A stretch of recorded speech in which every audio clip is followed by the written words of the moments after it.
Hi viewers, welcome to the session. Today we are going to deal with an interesting poem written by Thomas Gray and it's titled An Elegy Written in a Country Churchyard. Hope all of you know what an elegy is.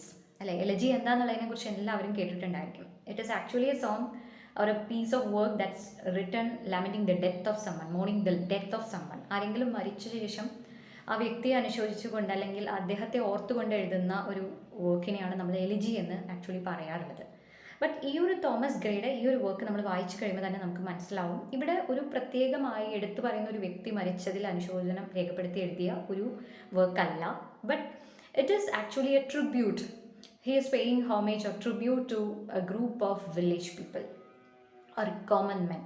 സാധാരണ ജനങ്ങൾ, സാധാരണ farmers, ആ വില്ലേജിൽ താമസിക്കുന്ന കുറേ സാധാരണ മനുഷ്യർക്ക് അദ്ദേഹം സമർപ്പിക്കുന്ന ഒരു വർക്കായിട്ടാണ് ഈ ഒരു എലജി അറിയപ്പെടുന്നത്.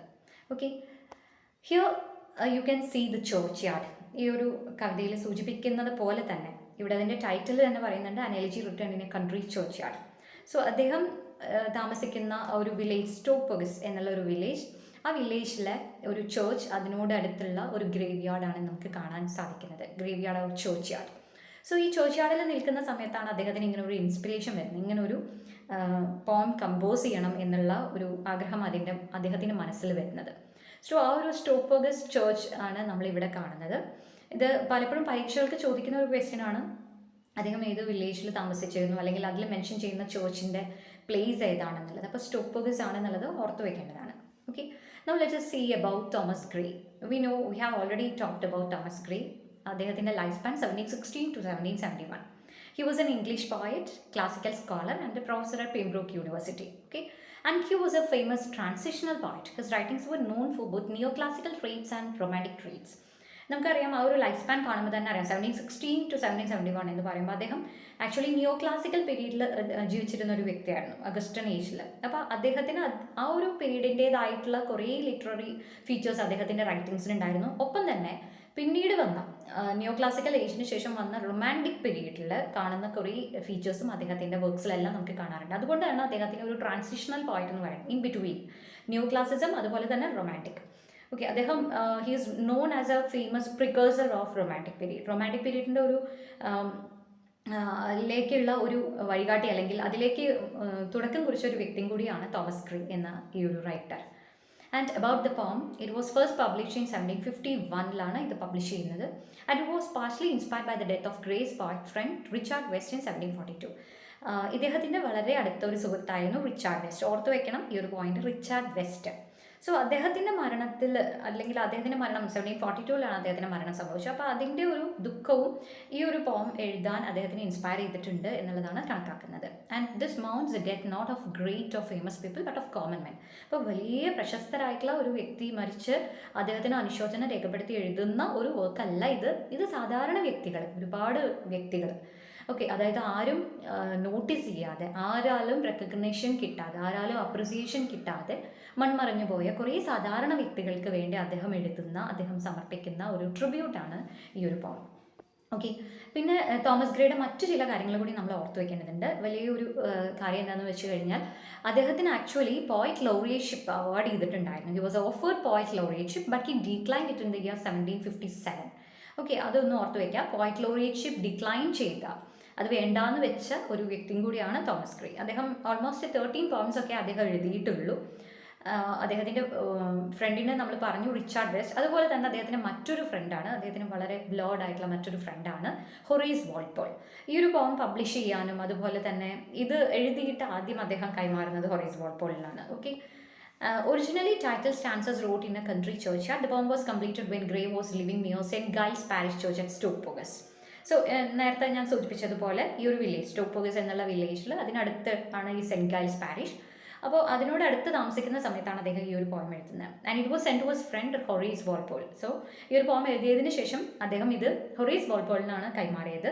അദ്ദേഹമാണ് ഇതിനെ കൂടുതൽ പോപ്പുലറൈസ് ചെയ്തത്. ഈ പോം ഇത്രയും ഫേമസ് ആവാൻ അല്ലെങ്കിൽ ഇത്രയും പോപ്പുലർ ആവാനുള്ള ഒരു പ്രധാന കാരണം ഹൊറേസ് വാൾപോൾ തന്നെയാണ്. ഹൊറേസ് വാൾപോൾ നിങ്ങൾ കേട്ടിട്ടുണ്ടായല്ലോ, ഗോതിക് ലിറ്ററേച്ചറിലേക്ക് ഒരുപാട് കോൺട്രിബ്യൂട്ട് ചെയ്തിട്ടുള്ള, ഗോതിക് നോവൽസ് ഒക്കെ എഴുതി തുടങ്ങിയ ഒരു വ്യക്തിയാണ് ഹൊറേസ് വാൾപോൾ. സോ അദ്ദേഹവുമായിട്ടുള്ള നല്ലൊരു ഫ്രണ്ട്ഷിപ്പാണ് തോമസ് ഗ്രേക്ക് ഉണ്ടായിരുന്നത്. ഓക്കെ. ആൻഡ് ഇതിന് മറ്റൊരു പ്രത്യേകത, ഈ ഒരു പോം അല്ലെങ്കിൽ അദ്ദേഹത്തെ ഒരു ഗ്രേവ്യാർഡ് പോയറ്റ് എന്നുള്ള ഒരു ഫീച്ചർ കൂടിയുണ്ട്. Graveyard poet, actually graveyard poet എന്ന് പറയുമ്പോൾ ആ ഒരു ഗ്രൂപ്പ് ഓഫ് പോയറ്റ്സ് അവരെഴുതുന്ന വർക്ക്സിലെല്ലാം എപ്പോഴും ഈ ഗ്രേവ് അല്ലെങ്കിൽ മരണം, ടോംബ്, ഓക്കെ, മരണവും ഡെത്തും പിന്നെ അതിൻ്റേതായിട്ടുള്ള കുറേ സിമ്പിൾസ് ഒക്കെ അവരെപ്പോഴും അവരുടെ പോയിന്റ്സിൽ യൂസ് ചെയ്യുന്നതായിട്ട് കാണാം. അപ്പോൾ അങ്ങനെ ഒരു ഗ്രൂപ്പ് ഓഫ് പോയറ്റ്സിനെയാണ് നമ്മൾ ഈ ഒരു ഗ്രേവ്യാർഡ് സ്കൂൾ ഓഫ് പോയട്രി എന്നുള്ളതിൽ ഉൾപ്പെടുത്തുന്നത്. വില്യം കൂപ്പർ, ഓക്കെ, അതുപോലെ ഒലിവർ ക്രോംവെൽ, ഇവരെല്ലാം, തോമസ് ഗ്രേ എല്ലാം ഇതിനുള്ളിൽ വരും. അപ്പോൾ ഇവരുടെ പോയിന്റ്സിലെല്ലാം ഇത്തരം images representing death, for example യോ ട്രീ യൂസ് ചെയ്യുന്നതായിട്ട് കാണാം. ഓക്കെ, അതുപോലെയുള്ള ചില ബാഡ് ഓമെൻസ് ഒക്കെ യൂസ് ചെയ്തുകൊണ്ടുള്ള പോംസ് എഴുതുന്ന ഒരു ഗ്രൂപ്പ് ഓഫ് പോയട്രിയാണ്, അല്ലെങ്കിൽ അത്തരം ഒരു സ്കൂൾ ഓഫ് പോയട്രിയാണ് ഗ്രേവ്യാർഡ് സ്കൂൾ ഓഫ് പോയട്രി. അപ്പോൾ അതിൽ ബിലോങ് ചെയ്യുന്ന ഒരു പോയം കൂടിയാണ് ഈ ഒരു elegy written in a country churchyard. And ഈ ഒരു പോയട്രിയുടെ മെയിൻ ആയിട്ടുള്ള ഒരു ക്ലാസിക്കൽ ഐഡിയ എന്ന് പറയുന്നത്, അത് ലാറ്റിൻ ഫ്രേസ് ആണ് memento mori, which means remember that you must die. ഒരിക്കൽ നമ്മൾക്കും എല്ലാവർക്കും മരണം ഉള്ളതാണ്. അപ്പം മരണം എന്ന് പറയുന്നത് ഉറപ്പായിട്ടുള്ള ഒരു കാര്യമാണ്. ഓക്കെ, ജീവിതത്തിൽ നമുക്ക് ഒരു കാര്യത്തിന് മാത്രമേ ഉറപ്പുണ്ട് എന്ന് പറയാൻ പറ്റുള്ളൂ, മരിക്കുമെന്നുള്ളതിന് മാത്രം. അപ്പോൾ അങ്ങനെ ഒരു ക്ലാസിക്കൽ ഐഡിയ കൺവേ ചെയ്യുന്ന ഒരു പോയം കൂടിയാണ്, ആ ഒരു മെസ്സേജ് കൺവേ ചെയ്യുന്ന ഒരു പോയമാണ് elegy written in a country churchyard. Okay, so we are going to see the poem. So it starts like this. The first 4 lines ഇങ്ങനെ തുടങ്ങുന്നത്. The curfew tolls the knell of parting day, lowing heart went slowly over the lane. The plowman homeward plots his weary way and leaves the world to darkness and to me. അപ്പോൾ ഇവിടെ പോം start ചെയ്യുമ്പോൾ അദ്ദേഹം actually അദ്ദേഹത്തിന് അടുത്തുള്ള ആ ഒരു കുറേ കാര്യങ്ങളെക്കുറിച്ചാണുള്ള ഒരു നല്ലൊരു പിക്ടോറിയൽ റെപ്രസെൻറ്റേഷനാണ് അദ്ദേഹം തരുന്നത്. അപ്പോൾ അദ്ദേഹം പറയുന്നു, ദ കർഫ്യൂ ടോൾസ് ദ നെൽ ഓഫ് പാർട്ടിംഗ് ഡേ. ഇവിടെ പാർട്ടിംഗ് ഡേ എന്ന് പറയുമ്പോൾ ദിവസം അവസാനിക്കാറായി, ഒരു ദിവസത്തിൻ്റെ അവസാനം, അതായത് അസ്തമയം അല്ലേ, ഒരു ദിവസത്തിൻ്റെ അവസാനമാണ്. അപ്പോൾ ആക്ച്വലി നമുക്ക് കർഫ്യൂ എന്ന് പറഞ്ഞു കഴിഞ്ഞിട്ടുണ്ടെങ്കിൽ ഒരു ദിവസത്തിൻ്റെ അവസാനം അടിക്കുന്ന മണി എന്ന ആ ഒരു ബെല്ലിനാണ് നമ്മൾ കർഫ്യൂ എന്ന് പറയുക. പക്ഷെ ഇവിടെ ആ ഒരു കർഫ്യൂവിന് ഇറ്റ് ടോൾസ് നെൽ എന്ന് പറയുന്നുണ്ട്. നെൽ എന്ന് പറയുന്നത് മരണമണിയാണ്. That is a bell ring at the time when someone dies. Okay, ഒരാൾ മരിക്കുന്ന സമയത്ത് അടിക്കുന്ന ആ ഒരു മണിയാണ് നെൽ എന്ന് പറയുന്നത്. അപ്പോൾ ഇവിടെ ആ ഒരു ദിവസത്തിൻ്റെ അവസാനം, ഓക്കെ, ദിവസം മരിച്ചു പോവുക എന്നുള്ള രീതിയിലുള്ള ഒരു ഉപയോഗമാണ് അദ്ദേഹം ഈ ഒരു ലൈനിൽ തന്നെ അവിടെ ഒരുക്കിയിരിക്കുന്നത്. അപ്പോൾ ആ ഒരു ലൈൻ തന്നെ വളരെയധികം ഒരു സ്പ്ലെൻഡിഡ് ആയിട്ടുള്ള ഒരു ലൈനാണ്. ദ കർഫ്യൂ ടോൾസ് എ നെൽ ഓഫ് പാർട്ടിംഗ് ഡേ എന്ന് പറയുമ്പോൾ ആ ഒരു ദിവസത്തിൻ്റെ അവസാനം, ഒരു മനുഷ്യൻ്റെ അവസാനം എന്നുള്ളത് പോലെയാണ് അദ്ദേഹം ഇവിടെ പറയുന്നത്. The lowing herd wind slowly over the lea. Lowing means moving, അതായത് the cattle will be making much sound അല്ലേ. അപ്പോൾ ഈ കാറ്റലെല്ലാം അതിൻ്റെ വീട്ടിലേക്ക് പോവുകയാണ്. നമുക്കറിയാലോ, അസ്തമയം എന്ന് പറയുമ്പോൾ നമുക്ക് മനസ്സിൽ ഓർത്ത് കഴിഞ്ഞാൽ തന്നെ അറിയാം, ഒരു വില്ലേജ് സീൻ എന്ന് പറയുമ്പോൾ എല്ലാവരും വർക്ക് എല്ലാം കഴിഞ്ഞ് തിരിച്ചു പോകുന്ന സമയമാണ്. അപ്പോൾ അതേപോലെ തന്നെ ഇവിടെ ഈ ഒരു കന്നുകാലിക്കൂട്ടും അതെ തിരിച്ച് അതിൻ്റെ വീടുകളിലേക്ക് പോവുകയാണ്. അത് സൗണ്ട് ഉണ്ടാക്കിക്കൊണ്ട്, മൂവ്സ്, ഓക്കെ, സൗണ്ട് ഉണ്ടാക്കിക്കൊണ്ട് അത് മെല്ലെ നടന്നു നീങ്ങുകയാണ്. O'er the lea means meadows. Okay, the ploughman homeward plods his weary way. ഇനി ആ കന്നുകാലിക്കൂട്ടത്തിനോടൊപ്പം അതിൻ്റെ മെയിനായിട്ടുള്ള ഒരാളുണ്ട് അല്ലേ, ഫാമർ. അപ്പോൾ ഈ ഫാമറും അതെ ഇതിനോടൊപ്പം വീട്ടിലേക്ക് തിരിച്ചു പോവുകയാണ്, homeward. Okay, he is moving back home, വീട്ടിലേക്ക് തിരിച്ചു പോവാണ്. എങ്ങനെ പോകുന്നത് എന്നുള്ളത് പറഞ്ഞിട്ടുണ്ട്. വെരി വേ എന്നാണ് പറയുന്നത്. Weary means tired. Actually who's tired? അതെ, ആരാണ്? Indeed the ploughman is tired. പക്ഷെ അദ്ദേഹം ഇവിടെ യൂസ് ചെയ്തിരിക്കുന്നത് വെരി വേ എന്നാണ്. That is adjective is used with way അല്ലേ. അപ്പോൾ ഇവിടെ വെരി വേ എന്ന ആ ഒരു പ്രയോഗം അതൊരു നല്ലൊരു ലിറ്റററി ഡിവൈസാണ്. നിങ്ങൾ കേട്ടിട്ടുണ്ട്, ട്രാൻസ്ഫേർഡ് എപ്പിത്തറ്റ് ആണ്. ഓക്കെ, ട്രാൻസ്ഫേർഡ് എപ്പിത്തറ്റ്, വെരി വേ അവിടെ ഉപയോഗിച്ചിരിക്കുന്ന ലിറ്റററി ഡിവൈസ് ഓർത്ത് വെക്കണം, ട്രാൻസ്ഫേർഡ് എപ്പിത്തറ്റ്. അതായത് അഡ്ജക്റ്റീവ് പ്ലോമൻ ആണ് actually very, but very Plowman എന്ന് പറയുന്നതിന് പകരം വെരി വേ എന്നാണ് യൂസ് ചെയ്തിരിക്കുന്നത്. Okay, that is transferred epithet. ഇതുപോലെ തന്നെ ഈ ലിറ്റററി ഡിവൈസ് നമുക്ക് മറ്റൊരു സ്ഥലത്ത് കൂടിയും ഈ ഒരു പാഠത്തിൽ കാണാൻ പറ്റുന്നതാണ്. Okay, and leaves a world to darkness and to me. അപ്പോൾ ഇവരെല്ലാവരും തിരിച്ചു പോവുകയാണ്. Cattle is moving back home, the ploughman is moving back home and leaves a world to darkness and to me. ഞാൻ മാത്രം ഇവിടെ തനിച്ച് നിൽക്കുക. ഓക്കെ, ആൻഡ് ടു ഡാർക്ക്നെസ് എന്ന് പറയുമ്പോൾ നമുക്കറിയാം അസ്തമയമായി, അപ്പോൾ ഇരുട്ട് എല്ലായിടത്തും പടരാൻ തുടങ്ങി. അപ്പോൾ ഈ അന്ധകാരത്തിൽ അല്ലെങ്കിൽ ഈ ഇരുട്ടിൽ ഞാൻ മാത്രം തനിച്ചിവിടെ നിൽക്കണം. അപ്പോൾ ഇതിൻ്റെ ഒരു അണ്ടർലൈൻ മീനിങ് എടുക്കുമ്പോൾ നമുക്ക് ആ മരണം എന്നുള്ളതിനെ ശരിക്കും കാണാൻ പറ്റും. ഒരു ആളുടെ മരണം, ഓക്കെ, അവിടെ എല്ലാം നിശ്ചലമാവുന്നു, അല്ലെങ്കിൽ ഇരുട്ട് അടുത്തേക്ക് വരുന്നു, ഇരുട്ടിലേക്ക് മാറി വരുന്നു. ഓക്കെ, വെട്ടമെല്ലാം മൺമറഞ്ഞു പോകുന്ന ആ ഒരു പ്രതീതിയാണ് ഈ ഒരു ലൈൻസിൽ, ഈ 4 ലൈൻസിലൂടെ അദ്ദേഹം ഉണ്ടാക്കുന്നത്. Now fades a glimmering landscape on the side, and all the air a solemn stillness holds, save over the beetle wheels his droning flight, and drowsy tinklings lull the distant falls. ഇനി അദ്ദേഹം പറയുന്നു, അപ്പോൾ ഈ അസ്തമയം നടന്നുകൊണ്ടിരിക്കുകയാണ്, അതായത് ലൈറ്റൊക്കെ ഇല്ലാതായി, വെട്ടം അപ്രത്യക്ഷമാണ്, വെളിച്ചം ഇല്ലാതാവുന്നു. അപ്പോൾ ഈ വെളിച്ചം ഇല്ലാതാവുന്ന സമയത്ത് തന്നെ മുന്നിൽ കണ്ടിരുന്ന ആ ലാൻഡ്സ്കേപ്പ്, ഷൈനിങ് ആയിട്ട് നിന്നിരുന്ന ആ ഒരു ലാൻഡ്സ്കേപ്പ് ഒക്കെ ഇപ്പോൾ മങ്ങിപ്പോവുകയാണ്, fading. Okay, the landscape gets faded.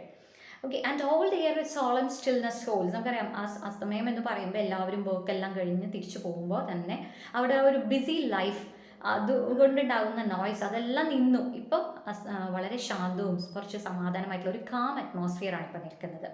പക്ഷെ അതിനുള്ളിൽ അദ്ദേഹം പറയുന്നുണ്ട് 2 സൗണ്ട്, അദ്ദേഹം കേൾക്കുന്ന 2 സൗണ്ട് പറയുന്നുണ്ട്. Oh the beetle wheels his droning flight and drowsy tinklings lull the distant folds. അതായത് ബീറ്റിലിൻ്റെ buzzing sound, the buzzing sound of the beetle, and also the drowsy tinklings എന്നാണ് പറയുന്നത്. ടിംഗ്ലിംഗ്സ് എന്നുള്ളത് actually that is the tinklings from the bells ഹാസൺ to the neck of cattle. അതായത് ആ കന്നുകാലിക്കൂട്ടത്തിൻ്റെ കഴുത്തിൽ കെട്ടിയിരിക്കുന്ന ആ മണിയിൽ നിന്നുള്ള ടിംഗ്ലിംഗ്സ് ആണ്.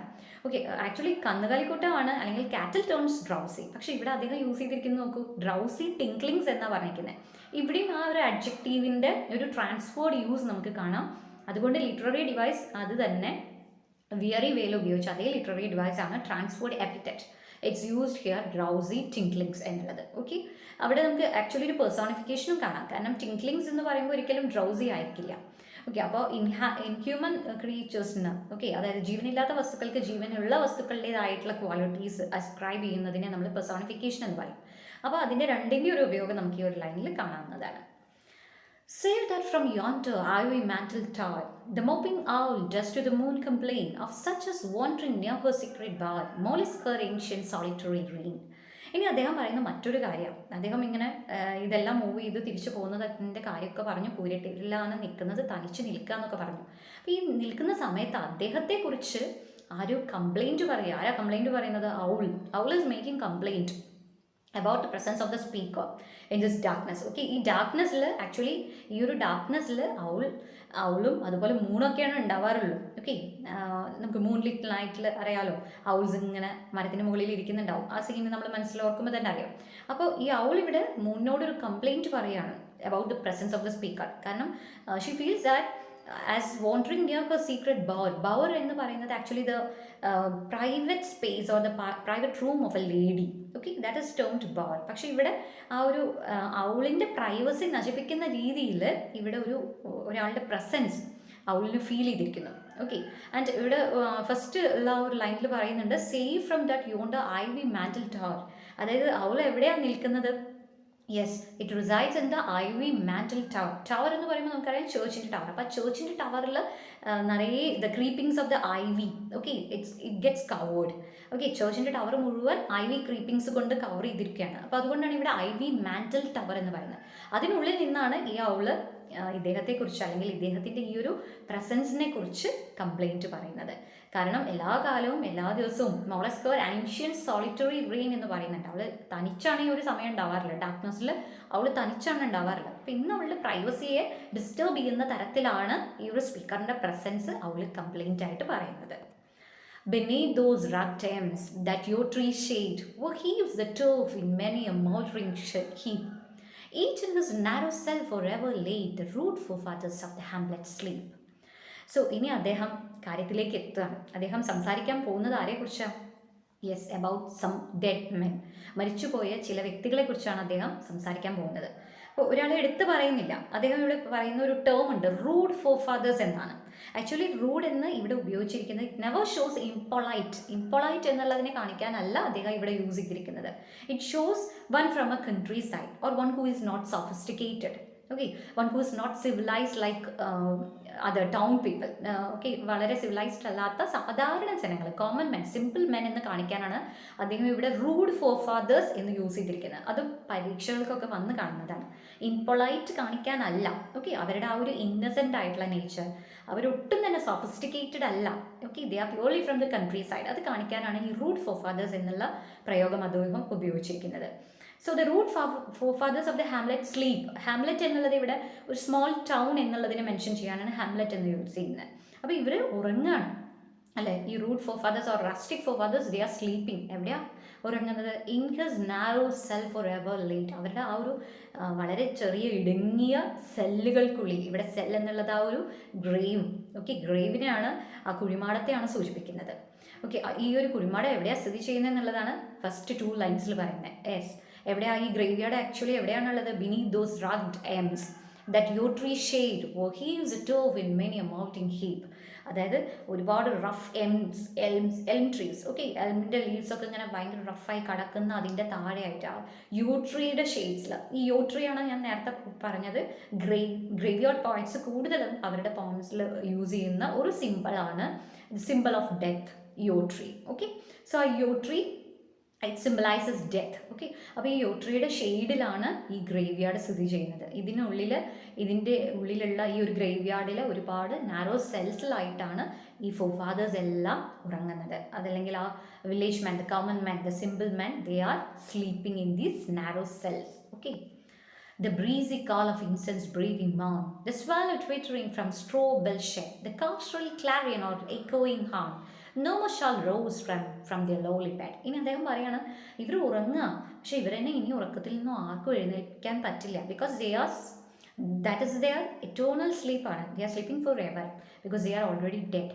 അല്ലേ. അദ്ദേഹം പറയുന്നു the breezy call of incense breathing മോൺ, it means the delicious smell of the breeze, morning breeze.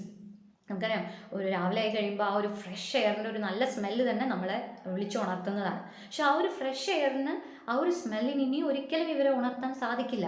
The swallow twittering from the straw built shed. അതുപോലെ തന്നെ straw built shed means straw കൊണ്ട് ഉണ്ടാക്കിയിട്ടുള്ള നെസ്റ്റ്.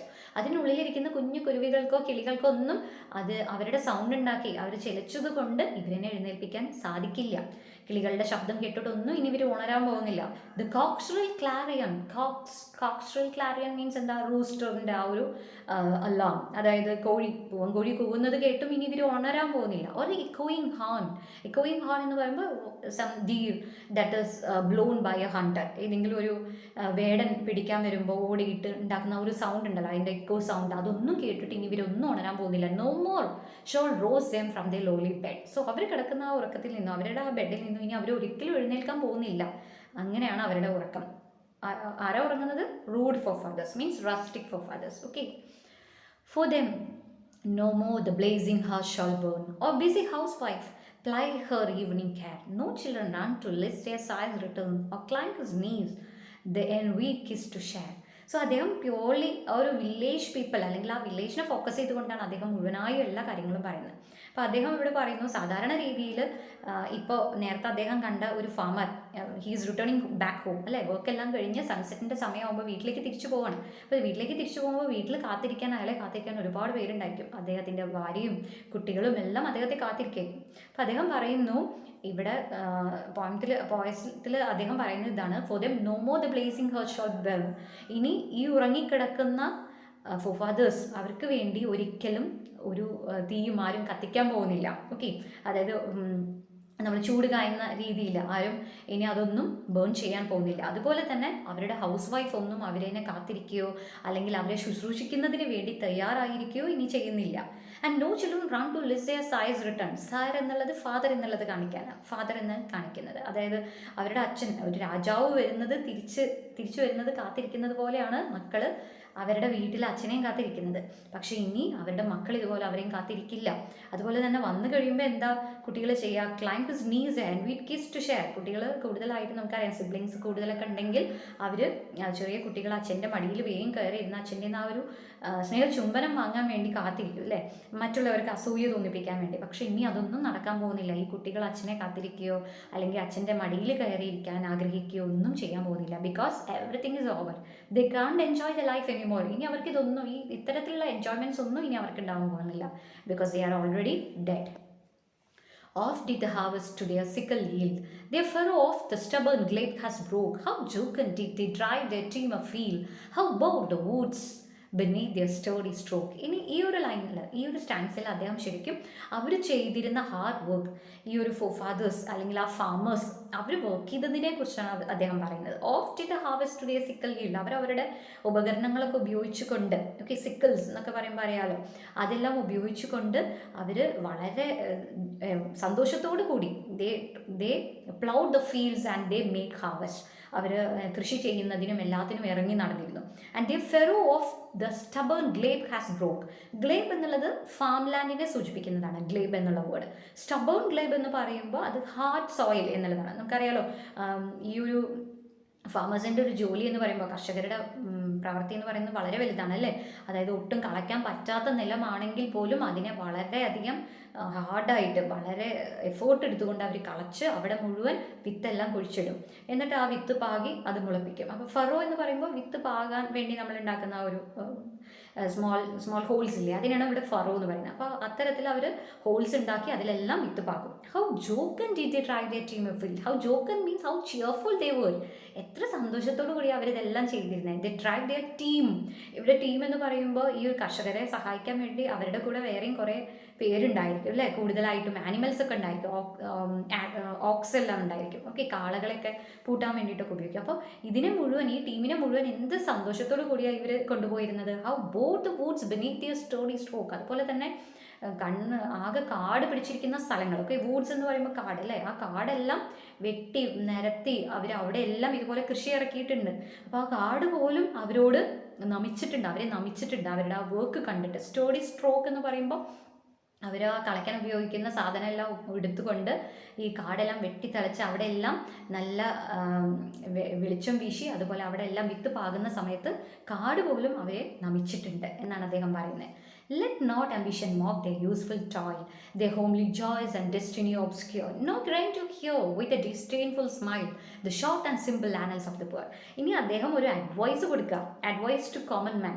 ആക്ച്വലി കോമൺ മാൻ എന്ന് പറയാൻ പറ്റില്ല, സാധാരണ മനുഷ്യർക്ക് ഈ ഇത്തരത്തിലുള്ള സാധാരണ ആളുകളെ കാണുമ്പോൾ അല്ലെങ്കിൽ ഫാമേഴ്സിനെ കാണുന്ന സമയത്ത് ഒരിക്കലും അവരെ കളിയാക്കാനൊന്നും പോകുന്നില്ല.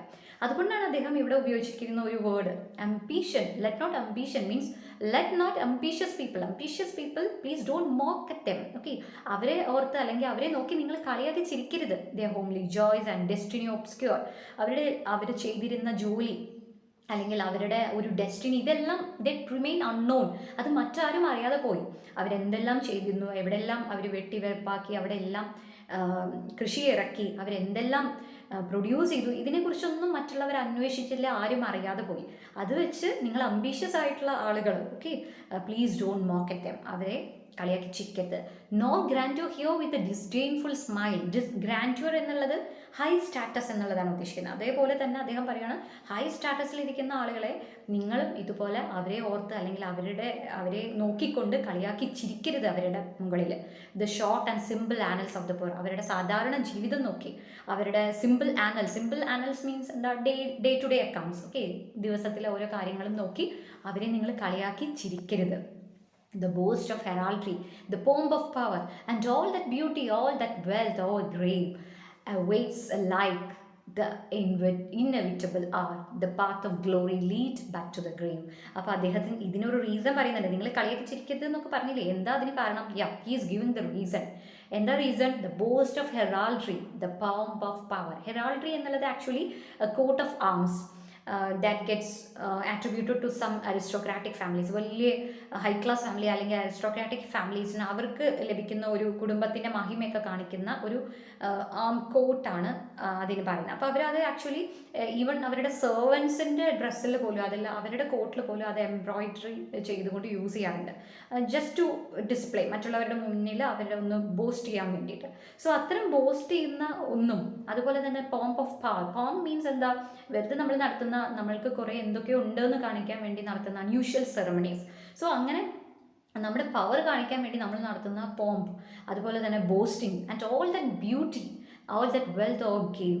ഓക്കെ, നമുക്ക് സമ്പത്ത് കൊണ്ട് നമുക്ക് ഉണ്ടാക്കാൻ പറ്റുന്ന സൗന്ദര്യം, ഇതെല്ലാം awaits like the inevitable hour. ഇതെല്ലാം ഒരുമിച്ച് വെയിറ്റ് ചെയ്യണത് എന്താ?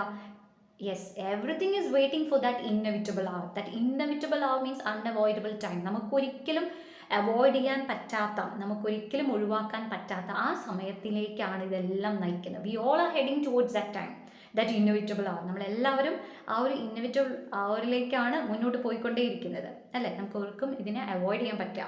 The path of glory lead back to the grain. ഈ ഒരു ലൈനും എപ്പോഴും പല സ്ഥലങ്ങളിലും കോട്ട് ചെയ്ത് കാണിക്കുന്ന ഒരു ഫേമസ് ലൈനാണ്, the path of glory lead back to the grain. എല്ലാം എന്തൊക്കെ നമുക്ക് ഉണ്ടായിക്കോട്ടെ, സമ്പത്ത് ഉണ്ടായിക്കോട്ടെ, അതുപോലെ തന്നെ എത്ര തന്നെ സൗന്ദര്യം ഉണ്ടായിക്കോട്ടെ, എന്തെല്ലാം നമുക്കുണ്ടെങ്കിലും, എത്ര പവർഫുൾ ആണെങ്കിലും, one day we need to go, or we need to meet that inevitable hour. Okay, know you, ye proud imbued to these the fault, if memory over their tomb no trophies raise, were through the long drawn ale and fretted vault the pealing anthem swells the note of praise. ഇനി അദ്ദേഹം വീണ്ടും ഒരു advice കൊടുക്കുക, advice to the proud man. He's addressing them as proud. Okay, proud man എന്ന് address ചെയ്തുകൊണ്ടാണ് പറയുന്നത്, please don't blame dum. ആരെയും blame ചെയ്യരുത്, ഇത്തരം ഈ പാവങ്ങളെ നിങ്ങൾ ബ്ലെയിം ചെയ്യരുത്. എന്തിനു ബ്ലെയിം ചെയ്യരുത് എന്നാണ് പറയുന്നത്? If memory over the tomb no trophies raise. അവരുടെ ടൂംബിൽ, അതായത് അവരുടെ ശവക്കല്ലറയുടെ മുകളിൽ ഒരു സ്മാരകം പണിതിട്ടില്ല എന്ന പേരും പറഞ്ഞ് അവരെ നിങ്ങൾ ഒരിക്കലും പഴിക്കരുത്. ഓക്കെ, ട്രോഫീസ് എന്നുള്ളത് ഇവിടെ ശരിക്കും ആ മോണുമെന്റ്സ് ആണ്, magnificent monuments that are erected over the grave. Okay, ആ കല്ലറയ്ക്ക് മുകളിൽ കിട്ടുന്ന സ്മാരകങ്ങൾക്കാണ് ഇവിടെ ട്രോഫീസ് എന്ന് അദ്ദേഹം യൂസ് ചെയ്തിരിക്കുന്നത്. സോ ഇത്തരം ട്രോഫീസ് ഇല്ല. ഈ സാധാരണ മനുഷ്യർ മരിച്ച് അവരുടെ ഗ്രേവ് യാർഡിൽ നിങ്ങൾ വിസിറ്റ് ചെയ്യുന്ന സമയത്ത് അവരുടെ ഗ്രേവ്സിൻ്റെ മുകളിലൊന്നും ഇത്തരം മാഗ്നിഫിഷ്യൻ മോണമെന്റ്സ് ഒന്നും നിങ്ങൾക്ക് കാണില്ല, അത്തരം ട്രോഫീസ് ഒന്നും കാണില്ല. അത് വെച്ച് നിങ്ങൾ അവരെ ഒരിക്കലും ബ്ലെയിം ചെയ്യരുത്. Where through the long drawn aisle and fretted vault the pealing anthem swells a note of praise. അപ്പോൾ ഇവിടെ ഈ ഒരു 2 ലൈനിൽ അദ്ദേഹം ആക്ച്വലി ആ ഒരു ചേർച്ചിനെയാണ് ഡിസ്ക്രൈബ് ചെയ്യുന്നത്. അതായത് ആരാണെങ്കിലും മരിച്ചു കഴിയുന്ന സമയത്ത് ആ ഒരു എയിൽ എന്ന് പറയുമ്പോൾ എന്താ, 2 സൈഡ്സിലും ഇങ്ങനെ ആളുകൾ നിന്ന് നടുവിൽ കൂടെ ആ ഒരു ശരീരം എടുത്ത് കൊണ്ടുപോകുന്നു. ആൻഡ് ദ പീലിംഗ് ആൻഡം സ്വെൽസ്, മരണ സമയത്തുള്ള ആ മരണം മണി ഇവരെ പ്രൈസ് ചെയ്തുകൊണ്ട് അല്ലെങ്കിൽ ഇവരെ പുകഴ്ത്തിക്കൊണ്ടാണ് ആ മണി മുഴങ്ങുന്നുണ്ടാവുക. Can storied urn or animated bus back to its mansion call the fleeting breath? Can honor's voice provoke the silent dust, or flattery soothe the dull cold ear of death? ഇനി അദ്ദേഹം ഇവിടെ ഒരു rhetorical questions use ചെയ്തുകൊണ്ട്, അല്ലെങ്കിൽ ആ rhetorical questions use ചെയ്ത് ആ ഒരു സ്റ്റൈൽ കൊണ്ടാണ് ഇനി ഇതിനെ കുറച്ച് ഡിഫറെൻ്റ് ആക്കുന്നത് ഈ ഒരു സ്റ്റാൻസ. എന്താ അദ്ദേഹം പറയുന്നത്? ക്യാൻ സ്റ്റോറീഡ് ഏൺ എന്ന് പറയുമ്പോൾ അറിയാലോ, കണ്ടെയ്നറാണ്. ഓക്കെ, ഇവിടെ ഈ ഒരു കണ്ടെയ്നർ എന്ന് ഉദ്ദേശിക്കുന്നത് the container to store the remains of a dead body. Okay, storied urn എന്ന് പറയുമ്പോൾ ഫാൻസിഫുൾ ഓർ ഓർണമെന്റൽ ആയിട്ടുള്ള ഒരു കണ്ടെയ്നർ ഉപയോഗിച്ചത് കൊണ്ടോ, അല്ലെങ്കിൽ ഒരു ആനിമേറ്റഡ് ബസ്റ്റ് എന്ന് പറയുമ്പോൾ വലിയ കൂറ്റൻ പ്രതിമ. ഓക്കെ, ചില ആളുകൾ മരിച്ചു കഴിയുമ്പോൾ അവരുടെ വലിയൊരു സ്റ്റാച്ചു ഉണ്ടാക്കി വെക്കും. സോ അത്തരം ഒരു ആനിമേറ്റഡ് ബസ്റ്റ് ഉപയോഗിച്ചത് കൊണ്ടോ, അല്ലെങ്കിൽ ഇത്തരം ഒരു കൂറ്റൻ സ്റ്റാച്ചു നിങ്ങൾ ഉണ്ടാക്കിയത് കൊണ്ടോ നിങ്ങൾക്ക് എന്ത് ചെയ്യാൻ പറ്റുമോ? Back to its mansion call the fleeting breath. ഇവിടെ നിന്നും, ഈ ശരീരത്തിൽ നിന്നും പോയ ആ ശ്വാസത്തെ തിരിച്ചു കൊണ്ടുവരാൻ സാധിക്കുമോ? അതായത് ജീവൻ പോയ അവസ്ഥയിൽ കിടക്കുന്ന ഈ മനുഷ്യനെ, അല്ലെങ്കിൽ മനുഷ്യനിലേക്ക് ജീവൻ തിരിച്ചു കൊണ്ടുവരാൻ സാധിക്കുമോ എന്നാണ് ചോദിക്കുന്നത്. ഇവിടെ മാൻഷൻ എന്നുള്ളത് ആക്ച്വലി ഡെഡ് ബോഡി എന്നുള്ളതിനെ തന്നെ സൂചിപ്പിക്കുന്ന ഒരു മെറ്റഫറായിട്ടാണ് അദ്ദേഹം യൂസ് ചെയ്തിരിക്കുന്നത്. Mansion, dead body it self. Okay, അപ്പോൾ ആ ഡെഡ് ബോഡിയിലേക്ക് ആ ശ്വാസത്തെ തിരിച്ചു കൊണ്ടുവരാൻ നിങ്ങൾക്ക് സാധിക്കുമോ എന്നുള്ളതാണ്. അപ്പോൾ ഏൺ അതുപോലെ ബസ്റ്റ് എന്നുള്ളതിനെ വീണ്ടും അദ്ദേഹം പേഴ്സോണിഫൈ ചെയ്തിരിക്കുകയാണ്. ഓക്കെ, കാരണം നമുക്കറിയാം ഏൺ എന്ന് പറയുമ്പോഴും അതുപോലെ ഒരു സ്റ്റാച്യു എന്ന് പറയുമ്പോഴെല്ലാം അത് ഇന്നാനിമേറ്റ് ഒബ്ജക്ട്സ് ആണ്. അപ്പോൾ അതിലേക്കാണ് ഈ ഒരു പേഴ്സോണിഫിക്കേഷൻ അദ്ദേഹം യൂസ് ചെയ്തിരിക്കുന്നത്. ആൻഡ് നെക്സ്റ്റ് 2 ലൈൻസിൽ അദ്ദേഹം പറയുന്നു, can honour's voice provoke the silent dust or flattery soothe the dull cold ear of death. ഇനി ഏതെങ്കിലും ഒരു വ്യക്തി വിളിക്കുമ്പോൾ അദ്ദേഹത്തിനെ, ഈ മരിച്ചുപോയ വ്യക്തിയെ വീണ്ടും പ്രകോപിപ്പിക്കാൻ സാധിക്കുമോ? അദ്ദേഹത്തെ ദേഷ്യപ്പെടുപ്പിക്കാൻ സാധിക്കുമോ? ഇല്ലെങ്കിൽ നിങ്ങൾ എന്തെങ്കിലും പറഞ്ഞ് അദ്ദേഹത്തിനെ മുഖസ്തുതി പറയുകയാണെങ്കിൽ, അദ്ദേഹത്തിനെ പുകഴ്ത്തുകയാണെങ്കിൽ അത് കേട്ടുകൊണ്ട് അദ്ദേഹം ഈ ഒരു മരണത്തിൽ നിന്നും എസ്കേപ്പ് ചെയ്യുമോ? അദ്ദേഹത്തിന് തിരിച്ചു വരാൻ സാധിക്കുമോ? അല്ലെങ്കിൽ അത് ബെറ്ററായിട്ട് തോന്നുമോ എന്നുള്ളതാണ് വീണ്ടും അദ്ദേഹം ചോദിക്കുന്നത്.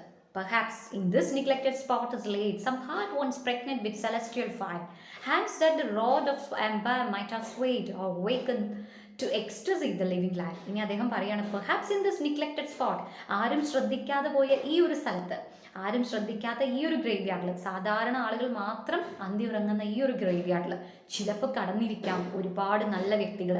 അദ്ദേഹം പറയുന്നു, ആരൊക്കെ ഇവിടെ കടന്നിരിക്കാം? സം ഹാർട്ട് വൺസ് പ്രഗ്നന്റ് വിത്ത് സെലസ്റ്റിയൽ ഫയർ. പ്രഗ്നന്റ് എന്നുള്ളത് ഉദ്ദേശിക്കുന്നത് ഫുൾ ഓഫ് എന്ന മീനിങ് വെച്ചുകൊണ്ടാണ് ഇവിടെ പ്രഗ്നന്റ് എന്ന് പറയുന്നത്. Sometimes a man with passion. Okay, celestial fire എന്നുള്ളത് പാഷനാണ്. a heart or a man with passion. Okay, there lies in the graveyard a man with passion and whose hands that rod of empire might have failed. അതുപോലെ തന്നെ ഏതെങ്കിലും വ്യക്തികൾ ഇവിടെ ഉണ്ടായിരിക്കാം, ഒരു രാജ്യം തന്നെ ഭരിക്കാൻ സാധിക്കാമായിരുന്ന കൈകളുള്ള വ്യക്തികൾ ഇവിടെ കിടന്നുറങ്ങുന്നുണ്ടാകാം. Or waked to ecstasy the living lyre, musical instrument ആയിട്ടുള്ള ലയർ, അത് വളരെ നല്ല രീതിയിൽ ഉപയോഗിക്കാൻ, ഒരു നമ്മളെ എല്ലാവരെയും മറ്റൊരു ലോകത്തേക്ക് കൊണ്ടുപോകാൻ പാകത്തിൽ അത് പ്ലേ ചെയ്യാൻ കഴിവുള്ള ആളുകൾ ഇവിടെ മരിച്ചു കിടക്കുന്നുണ്ടാകാം. But knowledge to their eyes, her ample page, rich with the spoils of time, did never unroll. Chill penury repressed their noble rage and froze the genial current of the soul. പക്ഷെ അദ്ദേഹം പറയുന്നത് ഇതൊന്നും സംഭവിച്ചില്ല. ഈ ആളുകൾക്ക് ഈ പറഞ്ഞതുപോലെ അവരുടെ ഉള്ളിലെ പാഷൻ അത് സാറ്റിസ്ഫൈ ചെയ്യാനോ, അതുപോലെ അവർക്കൊരു വലിയൊരു രാജ്യം ഭരിക്കാനോ, അല്ലെങ്കിൽ അവർക്ക് ഒരു മ്യൂസിക്കൽ ഇൻസ്ട്രുമെന്റ് പ്ലേ ചെയ്യാനോ ഒന്നും സാധിച്ചില്ല. കാരണം എന്താണെന്ന് അദ്ദേഹം പറയുന്നത്, knowledge to their eyes, ample page, rich with the spoils of time, did never unroll. എന്താ കാരണം they were not given access to knowledge. അവർക്ക് ഒരിക്കലും അറിവ് നേടാനുള്ള ഒരു സാഹചര്യം ഉണ്ടായിട്ടില്ല. അപ്പം അദ്ദേഹം ഇവിടെ പേജ് എന്ന് പറയുന്നുണ്ട്. അദ്ദേഹം സൂചിപ്പിക്കുന്നത് എന്താണെന്ന് വെച്ചാൽ, നമ്മൾ ഓരോ അറിവുകളും നമ്മൾ സമ്പാദിക്കുന്നതോടെ നമ്മുടെ ജീവിതത്തിൻ്റെ പേജുകൾ കൂടുക എന്നുള്ളതാണ്. അതായത് നമ്മൾ ഒരുപാട് അറിവുകൾ ശേഖരിച്ചു കൊണ്ടേയിരിക്കുന്നു. അതിനനുസരിച്ച് നമ്മുടെ ജീവിതത്തിൽ ഒരുപാട് പുതിയ പേജുകൾ ഉണ്ടായിക്കൊണ്ടിരിക്കുന്നു.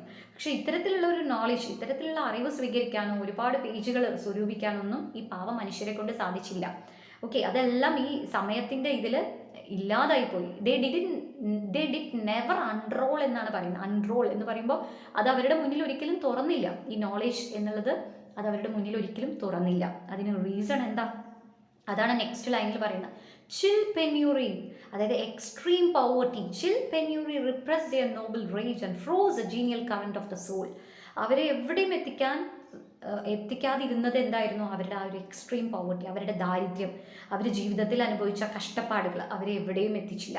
അവരുടെ ഉള്ളിലെ വേർച്യൂസ് ഡെവലപ്പ് ചെയ്തില്ല. അതുപോലെ തന്നെ അവരുടെ എല്ലാ കാര്യങ്ങളെയും, അവരുടെ എല്ലാ ടാലൻസിനെയും അതെല്ലാം മരവിപ്പിച്ചു. The froze the genial current of the soul, അവരിലെ എല്ലാ ടാലൻസിനെയും അത് മരവിപ്പിച്ചു. എന്ത്? യെസ്, ദ ചിൽ പെന്യൂറി അല്ലെങ്കിൽ extreme poverty. Okay, so that is the main reason why these men remain unknown or remain unnoticed. മറ്റാരും അറിയാതെ ഇവിടെ ഈ കുഴിമാടങ്ങളിൽ മാത്രം ഒതുങ്ങിപ്പോയവരായി മാറിയത് just because of their condition, അവരുടെ ജീവിതത്തിലെ കഷ്ടപ്പാടുകൾ തന്നെയാണ്. Full many a gem of purest ray serene, the dark unfathomed caves of ocean bare. Full many a flower is born to blush unseen and waste its sweetness on the desert air. ഇനി അദ്ദേഹം ഇവിടെ നല്ലൊരു comparison ആണ് അദ്ദേഹം കൊടുത്തിരിക്കുന്നത്. അദ്ദേഹം ഈ മരിച്ചു കിടക്കുന്ന ഈ വില്ലേജേഴ്സ് അല്ലെങ്കിൽ കോമൺ മെൻ, അവരെ അദ്ദേഹം കമ്പയർ ചെയ്യുന്നത് എന്തിനോടൊക്കെയാണ്? യെസ്, ഓഷ്യനിൽ. ഓക്കെ, ഡീപ്പ് ഓഷ്യനിൽ ഡാർക്ക് കേവ്സിൻ്റെ ഉള്ളിലിരിക്കുന്ന നല്ല വില കൂടിയ അമൂല്യമായ രത്നങ്ങളെ പോലെ, അതുപോലെ തന്നെ കാട്ടിൽ, കൊടും കാട്ടിൽ ആരും കാണാതെ, ഓക്കെ, ആരും അറിയാതെ, ആരും സ്മെൽ ചെയ്യാതെ വിരിഞ്ഞ് അതുപോലെ തന്നെ ഇല്ലാതായി പോകുന്ന പൂക്കളോട്, ഇതിനോട് രണ്ടിനോടുമാണ് അദ്ദേഹം താരതമ്യം ചെയ്തിരിക്കുന്നത്. നമുക്കറിയാം, ഓഷ്യനിലെ ഡീപ്പ് ഓഷ്യനിലെ ഡാർക്ക് കേവ്സിൽ ഈ ജെംസിനെ ആരും കാണുന്നില്ല, പക്ഷേ അത് വളരെ അമൂല്യമാണ്. അതേപോലെ തന്നെ ഡെസേർട്ട് ഫ്ലവേഴ്സ് അല്ലെങ്കിൽ കാട്ടുപൂക്കൾ എന്ന് പറഞ്ഞ് നമ്മൾ പലപ്പോഴും കളിയാക്കാറുള്ള പൂക്കളിൽ ഒരുപാട് നല്ല സ്മെല്ലുള്ള അല്ലെങ്കിൽ ഒരുപാട് നല്ല ഫ്രാഗ്രൻസ് ഉള്ള ഒരുപാട് ഫ്ലവേഴ്സ് ഉണ്ട്. പക്ഷെ അതൊന്നും ആരും നോട്ടീസ് ചെയ്യുന്നില്ല. അതെല്ലാം എന്താണ് ശരിക്കും? അതെല്ലാം അവരിൽ തന്നെ അവസാനിച്ചു പോകുന്നു. They remain unnoticed and they remain not appreciated, അല്ലേ? They are not appreciated by anyone. ആർക്കും എൻജോയ് ചെയ്യാൻ സാധിക്കുന്നില്ല, ആരാലും അപ്രീഷിയേറ്റ് ചെയ്യപ്പെടുന്നില്ല. അതേ രീതിയിൽ ഡെസേർട്ട് ഫ്ലവേഴ്സിനെ പോലെയും അതേപോലെ ഈ ജെംസ് അണ്ടർ ദ ഓഷ്യൻ, അതേപോലെയാണ് ഈ വില്ലേജേഴ്സ്, ഈ മരിച്ചുപോയ ഫോർഫാദേഴ്സ് എന്നാണ് അദ്ദേഹം പറയുന്നത്. Some village Hampton that will dauntless breast the little torrent of his fields withstood. Some mute inglorious Milton here may rest, some cromwell guiltless of his country's blood. ഇതും questions ഒക്കെ വരാൻ പറ്റാവുന്ന ഒരു സ്റ്റാൻസയാണ്.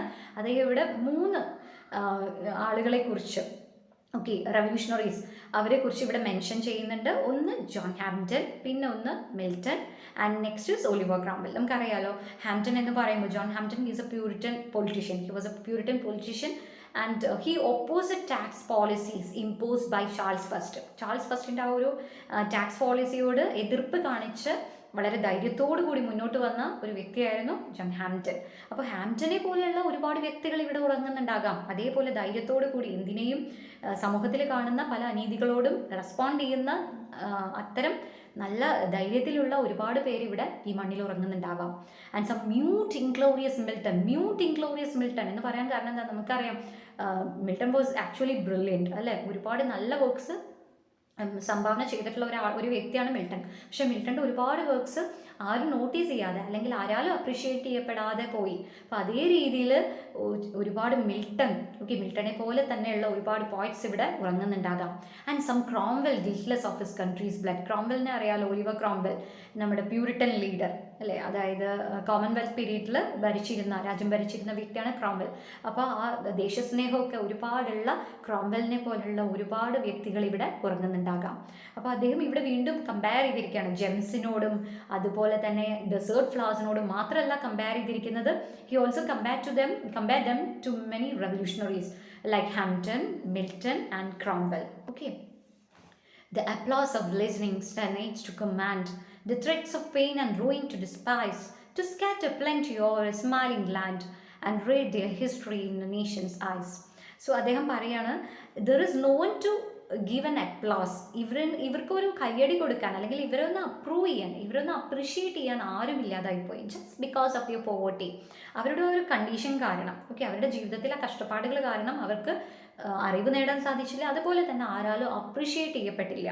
And also the threats of pain and ruin to despise. അവർക്ക് അവരുടെ ആ ഒരു സങ്കടങ്ങളിൽ നിന്നും അല്ലെങ്കിൽ അവരുടെ ശോകമായിട്ടുള്ള അവസ്ഥകളിൽ നിന്നും അവർക്ക് എസ്കേപ്പ് ചെയ്യാനും സാധിച്ചില്ല. അവരങ്ങനെ സങ്കടപ്പെട്ടും ഒരുപാട് സഹിച്ചുമെല്ലാം അവർ ജീവിച്ചു കഴിഞ്ഞു. To scatter plenty over a smiling land and read their history in a nation's ice.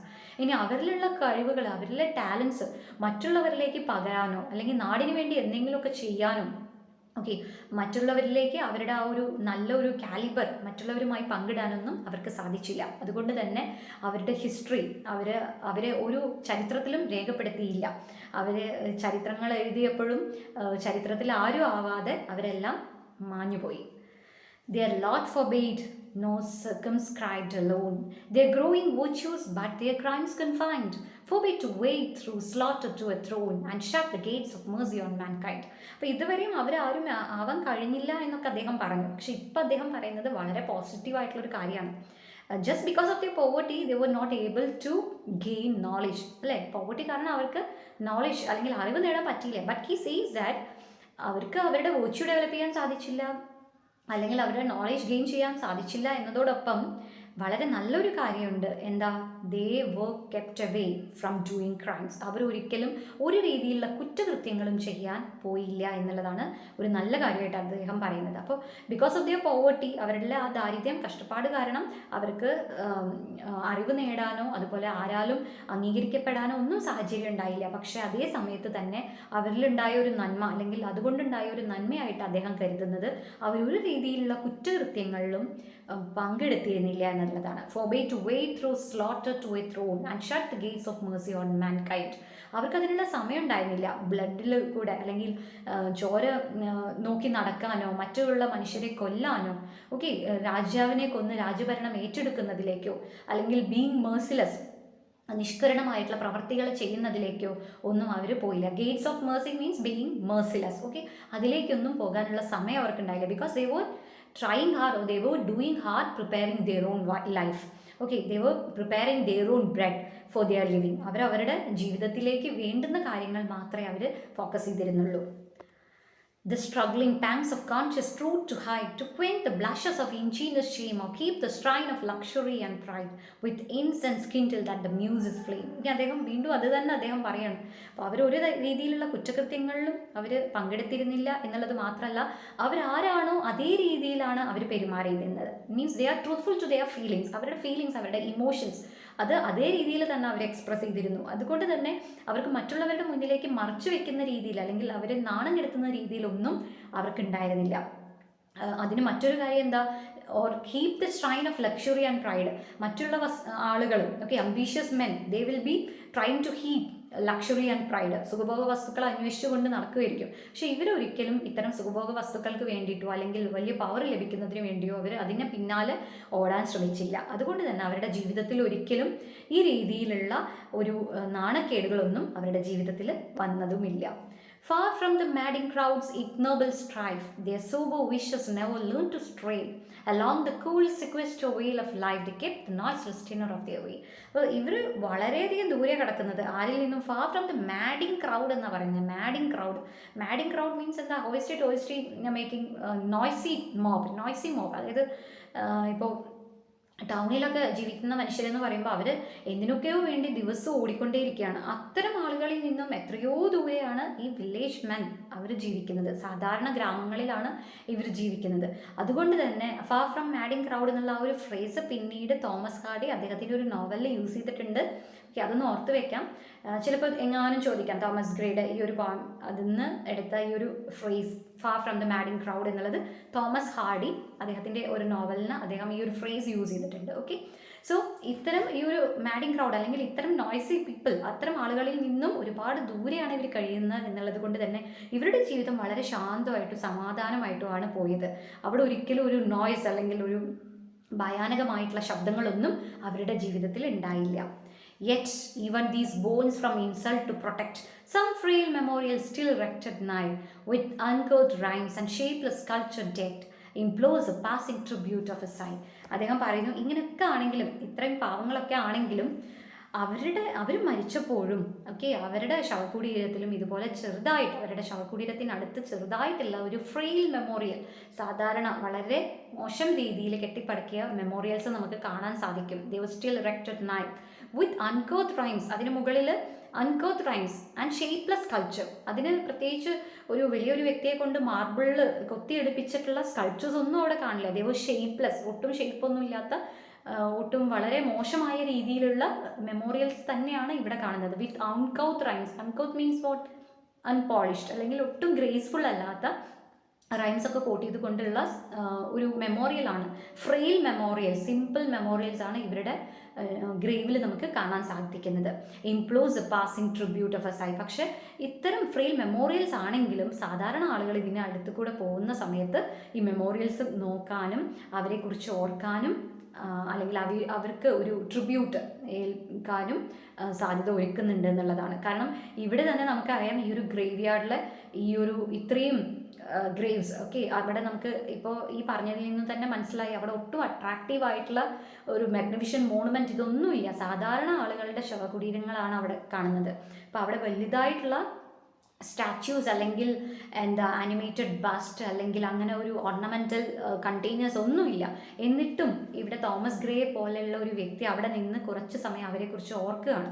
അപ്പോൾ അതിന് അത്തരം ഒരു ഓർമ്മ പുതുക്കുന്നതിന് ഈ മെമ്മോറിയൽസ് പ്രാപ്തമാക്കുന്നുണ്ട് എന്നുള്ളതാണ് അദ്ദേഹം ഇവിടെ പറഞ്ഞു വരുന്നത്. Their name, their years spelled by the unlettered muse, the place of fame and elegy supplied, and many holy texts around she strews that teach the rustic moralist to die.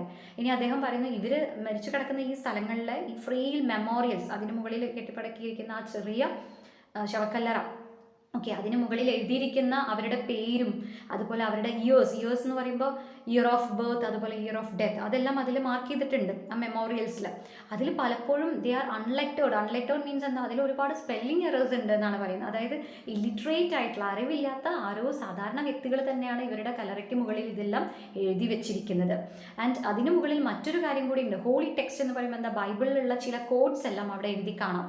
ഈ ബൈബിളിലുള്ള codes actually എന്താ? മറ്റു മനുഷ്യർക്ക് ഇതിൽ കൂടെ വന്ന് ഇവരെ നോക്കിപ്പോകുന്ന സാധാരണ മനുഷ്യർക്കുള്ള ഒരു റിമൈൻഡർ പോലെ പ്രവർത്തിക്കുന്നതാണ് പറയുന്നത്. അതായത് നിനക്കും ഒരു ദിവസം മരണം വരും അല്ലെങ്കിൽ നിന്നെയും മരണം കാത്തിരിക്കുന്നു എന്നുള്ള ഒരു ഓർമ്മിപ്പിക്കൽ നൽകുന്ന രീതിയിലുള്ള ചില കോഡ്സ് ആണ്, ബൈബിളിൻ്റെ കോഡ്സ് ആണ് ഇതിന് മുകളിൽ കാണാൻ പറ്റുന്നത് എന്നാണ് അദ്ദേഹം പറഞ്ഞു വരുന്നത്.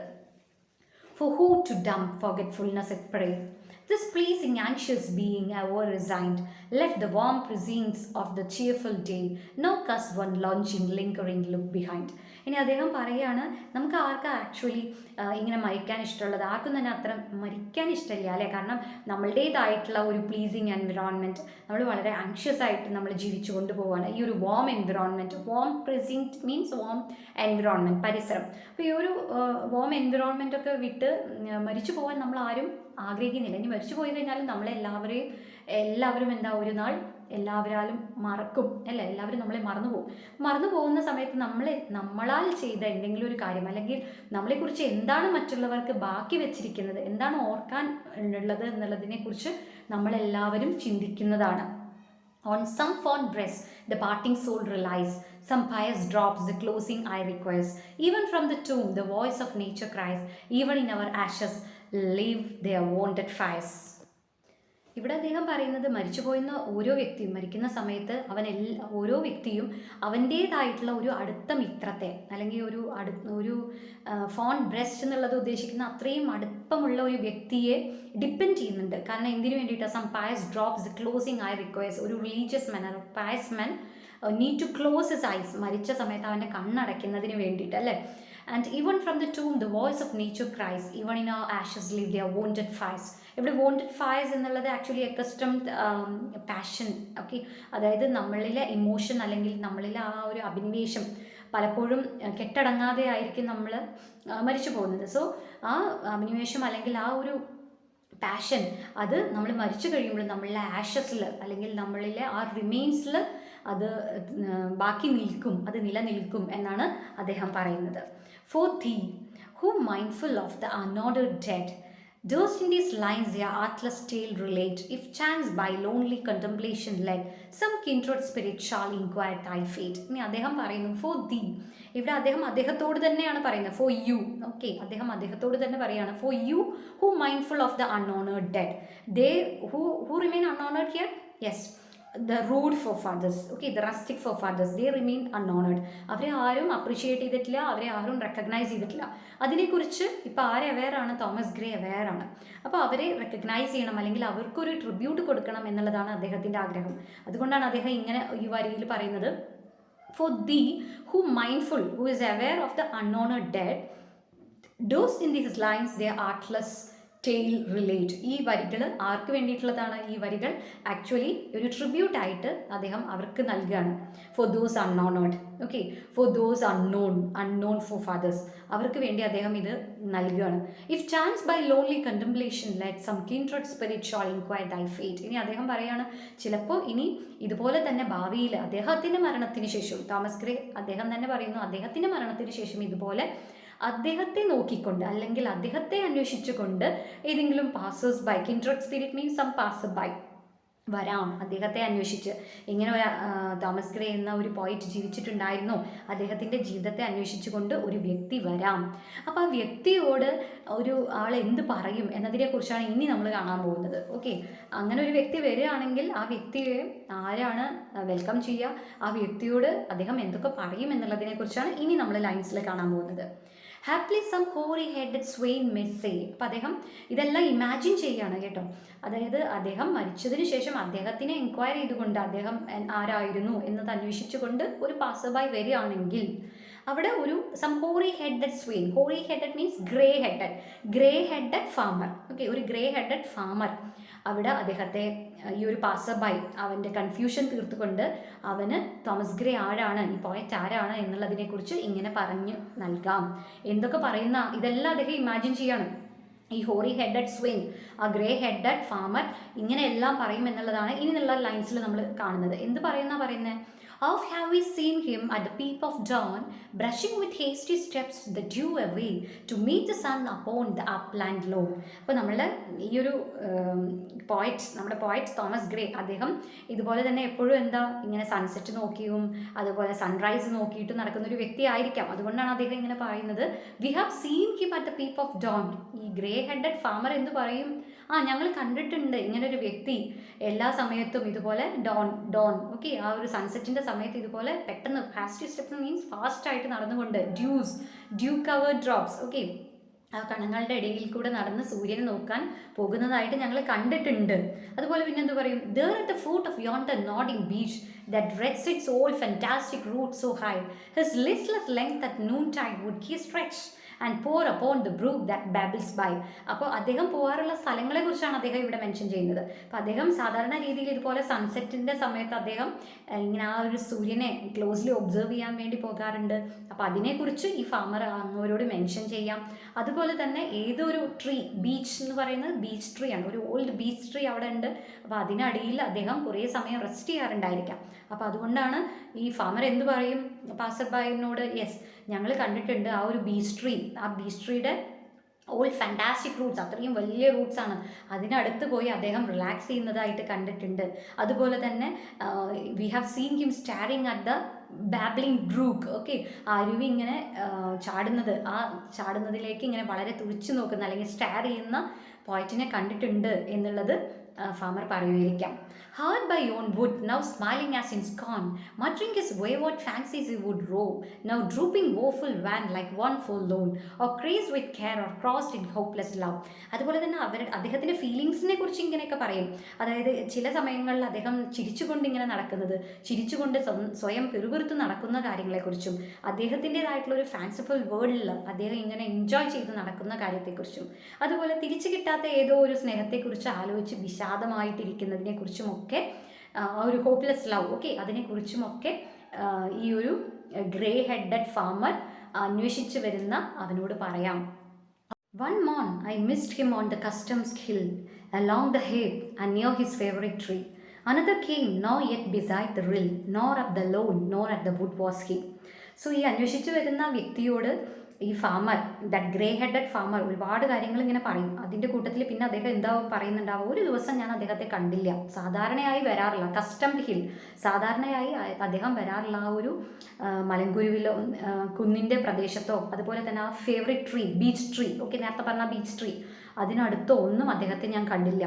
Nor beside the rill, nor at the lawn, nor at the wood was he, ഫോറസ്റ്റിലോ അതുപോലെ ബ്രൂക്കിലോ ഒന്നും ഞാൻ അദ്ദേഹത്തെ കണ്ടില്ല. ദ നെക്സ്റ്റ്, ഓക്കെ, അടുത്ത ദിവസം, പിന്നത്തെ ദിവസം ഞാൻ അദ്ദേഹത്തെ എവിടെയാണ് കണ്ടത്, with dirges due in sad array, slow through the church way path we saw him borne, approach and read for thou can't read the lay graved on the stone beneath yon aged thorn. So അദ്ദേഹം പിന്നത്തെ ദിവസം, അതായത് 2-3 ദിവസം അദ്ദേഹത്തെ കണ്ടില്ല. പിന്നെ ഉള്ള ഒരു തേർഡ് ഡേ ആണ് ഞാൻ എന്ത് കണ്ടത്, the next day with dirges. Dirges means what? Yes, funeral song. അപ്പോൾ ഫ്യൂണറൽ സോങ് എല്ലാം പാടിക്കൊണ്ട് ആ ഒരു ഫ്യൂണറൽ പ്രൊസഷൻ നടക്കുന്നത് പിന്നെയാണ് എൻ്റെ ശ്രദ്ധയിൽപ്പെട്ടത്. അതായത് പോയിട്ട് മരിച്ചു പോയതിനെക്കുറിച്ചും അതുപോലെ പോയിറ്റിൻ്റെ ആ ഒരു ഫ്യൂണറൽ പ്രൊസഷനെ കുറിച്ചുമാണ് അദ്ദേഹം പറഞ്ഞു വരുന്നത്. Slow through the church way path we saw him borne, approach and read the lay graved on the stone beneath your aged thorn. അദ്ദേഹത്തിനടുത്ത് പോയി, അദ്ദേഹത്തിൻ്റെ കുഴിമാടത്തിനടുത്ത് പോയി അദ്ദേഹത്തിൻ്റെ അത് അവിടെ ചെന്ന് നിങ്ങൾ നോക്കൂ, ഓക്കെ, അവിടെ എന്താണ് എഴുതി വെച്ചിട്ടുള്ളത് എന്ന് നോക്കി നോക്കൂ എന്നുള്ളതാണ്. ഇത്രയും അദ്ദേഹത്തിൻ്റെ ഒരു ഇമാജിനേഷനാണ്. അപ്പോൾ അദ്ദേഹത്തെ അന്വേഷിച്ച് വരുന്ന ഒരു വ്യക്തിയോട് ഇനി എന്താണ് അവിടെ എഴുതി വെച്ചിരിക്കുന്നത് എന്നുള്ളതും അദ്ദേഹം ഈ ഒരു പോയിന്റ് അതിൻ്റെ ഒരു ലാസ്റ്റ് എപ്പിറ്റാഫ് ആയിട്ട് തന്നെ അദ്ദേഹം ഇതിൽ അറ്റാച്ച് ചെയ്തിട്ടുണ്ട്. So we are going to read that epitaph now. Okay, so here comes the epitaph. Here rests his head upon the lap of earth, a youth to fortune and to fame unknown. Fair signs frown not on his humble birth, and melancholy mark him for her own. അതായത് epitaph തുടങ്ങുന്നത് ഇങ്ങനെയാണ്, here rest his head upon the lap of earth. ഭൂമിയുടെ ഈ മടിയിൽ അവൻ ഇവിടെ കിടന്നുറങ്ങുകയാണ്, അവൻ rest ചെയ്യുകയാണ്, അതായത് അവൻ മരിച്ചു കഴിഞ്ഞു. പോയിട്ട് അദ്ദേഹത്തിൻ്റെ തന്നെ മരണവും മുൻകൂട്ടി കണ്ട് അദ്ദേഹത്തിൻ്റെ തന്നെ എപ്പിറ്റാഫാണ് ഇവിടെ കുറിക്കുന്നത്. Youth to fortune and to fame unknown. അദ്ദേഹത്തിൻ്റെ മരണം അല്ലെങ്കിൽ അദ്ദേഹത്തെക്കുറിച്ച് പറയുന്നത്, അദ്ദേഹത്തിനെ കുറിച്ച് ഇങ്ങനെയാണ് പറയുന്നത്, എന്താ, youth to fortune and to fame unknown, ആരാലും അറിയപ്പെടാതെ അല്ലെങ്കിൽ ഒട്ടും പ്രശസ്തിയോ ഒട്ടും തന്നെ ഭാഗ്യമോ ലഭിക്കാത്ത ഒരു വ്യക്തി. Fair science frowned not on his humble birth. പക്ഷെ അവൻ്റെ ആ ഒരു നല്ല ജനനം അല്ലെങ്കിൽ ആ ഒരു നല്ല ജന്മസമയം കൊണ്ട് തന്നെ അവനിൽ എന്താണ് നോളജ് അല്ലെങ്കിൽ അറിവ് നേടാൻ അവന് സാധിച്ചു, അല്ലെങ്കിൽ he is a great scholar. And melancholy mark him for her own. Melancholy mark him, അവൻ്റെ ആ ഒരു ഒരു സോംബർ ടോൺ അല്ലെങ്കിൽ ആ ഒരു പോയിറ്റ് ആവാൻ അവന് സാധിച്ചു എന്നുള്ളതാണ് അദ്ദേഹം ഇവിടെ പറഞ്ഞു വരുന്നത്. Okay, Large was his bounty, and his soul sincere. Heaven did a recompense as largely sent. He gave to misery all he had to tear. He gained from heaven. 'Twas all he wished a friend. So അദ്ദേഹം പറയുന്നു large was his bounty means he was so generous, he was so sincere.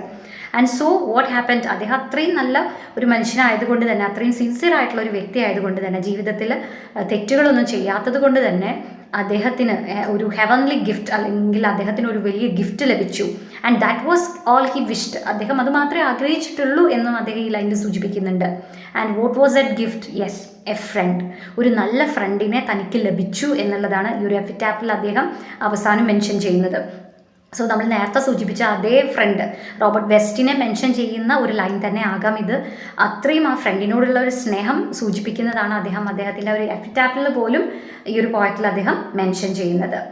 No farther seek his merits to disclose or draw his frailties from their dead abroad. There they alike in trembling hope repose, the bosom of his father and his God. ഇനി ഏറ്റവും അവസാനം അദ്ദേഹം അവസാനിപ്പിക്കുന്നത് ഇങ്ങനെയാണ്: No further seek his merits to disclose or draw his frailties from their dread abode. ഇപ്പോൾ അവൻ മരിച്ചു കഴിഞ്ഞാൽ അവൻ മരിച്ചവിടെ ഉറങ്ങുകയാണ് അല്ലേ. ഇനി അവൻ്റെ കാര്യങ്ങളെക്കുറിച്ച് അല്ലെങ്കിൽ അവൻ്റെ ജീവിതത്തിൽ ഉണ്ടായിരിക്കുന്ന പ്രശസ്തിയെക്കുറിച്ചോ അല്ലെങ്കിൽ അവൻ്റെ ജീവിതത്തിലെ നേട്ടങ്ങളെക്കുറിച്ചോ അവൻ്റെ ദുഃഖങ്ങളെക്കുറിച്ചോ അവൻ്റെ ദോഷങ്ങളെക്കുറിച്ചോ ഒന്നും ഇനി നിങ്ങൾ അന്വേഷിക്കരുത്. കാരണം എന്താ? There they alike in trembling hope repose, the bosom of his father and his God. He is trying to join with his father, അല്ലേ, ഹെവൻലി ഫാദർ. അപ്പോൾ ഒരു എറ്റേണൽ ലൈഫ് ആഗ്രഹിച്ചു കൊണ്ടുള്ള ഒരു മരണമാണ്, അല്ലെങ്കിൽ അങ്ങനെ ഒരു ഉറക്കമാണ് അവിടെ നടക്കുന്നത്. അതുകൊണ്ട് തന്നെ ഇനി ഒരിക്കലും ഡിസ്റ്റർബ് ചെയ്യരുത്.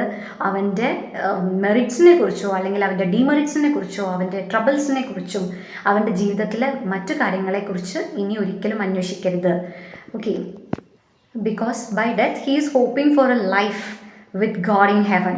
ഓക്കെ, സോ ഇനി ഒരു പീസ്ഫുള്ളായിട്ട് സമാധാനമായിട്ട് ഉറങ്ങാൻ തന്നെ അനുവദിക്കണം. മരണശേഷം ഇനി ആരും തൻ്റെ മെറിറ്റ്സിനെ കുറിച്ചും അതുപോലെ തൻ്റെ ഡിമെറിറ്റ്സിനെ കുറിച്ചും ചർച്ച ചെയ്യരുത് എന്നുള്ള ഒരു അവസാനത്തെ ഒരു അഡ്വൈസ് കൂടി അല്ലെങ്കിൽ ഒരു റിക്വസ്റ്റ് കൂടിയും കൊടുത്തുകൊണ്ടാണ് അദ്ദേഹം ഈ ഒരു പോം കഴിയുന്നത്. ഓക്കെ, ഇങ്ങനെയാണ് എൻഡ് ചെയ്യുന്നത്.